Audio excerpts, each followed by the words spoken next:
वेदांता में अब थोड़ी प्रॉफिट बुकिंग आई, लेकिन फिर भी स्टॉक अभी भी 2.5% ऊपर है। एक बार दीपाली से वापस समझते हैं कि पहले जो एक ब्रोकरेज नोट आया था कि अगर डीमर्जर अप्रूव हो गया तो वो किस तरीके से वर्क करेगा और क्यों वेदांता के लिए क्या फ़ायदा होगा, एक बार वो समझ लेते हैं। दीपाली जरा समझाइए। बिल्कुल, इनफैक्ट लगभग 3 वीक्स पहले नुवामा की एक रिपोर्ट आई थी इस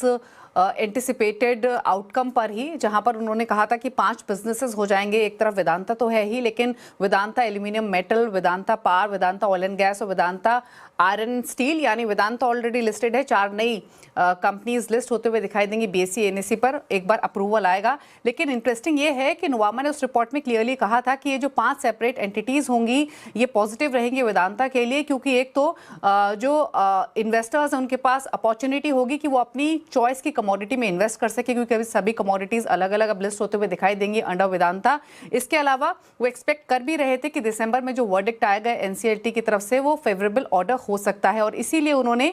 ये कहा था कि पूरा जो प्रोसेस रहेगा डीमर्जर का वो एक्सपेक्ट कर रहे थे कि Q4 तक कंक्लूड हो जाएगा दिसंबर वर्डिक्ट के बाद, और इसीलिए उन्होंने जो फेयर वैल्यू लगाई थी वो 686 की उस वक्त लगाई थी। लेकिन वामन ने क्लियरली कहा था कि अगर डीमर्जर इनटू इफेक्ट आता है, अगर फेवरेबल ऑर्डर आता है, तो जो फेयर वैल्यू है उसमें 84 रुपये प्रति शेयर का एनहांसमेंट होगा, यानी 750 प्लस तक के फेयर वैल्यू वो वेदांता की आंक रहे हैं आफ्टर द डीमर्जर अप्रूवल। अब क्योंकि अभी इनिशियली जो डिसीजन आया है अगर वो इनलाइन रहा जो हम एक्सपेक्ट कर रहे हैं, तो डेफिनेटली ये पॉजिटिव इस हिसाब से भी वेदांता के लिए रहेगा, अगर हम फेयर वैल्यू की बात करें, जो कि नुवामा ने भी अपनी रिपोर्ट में कहा था।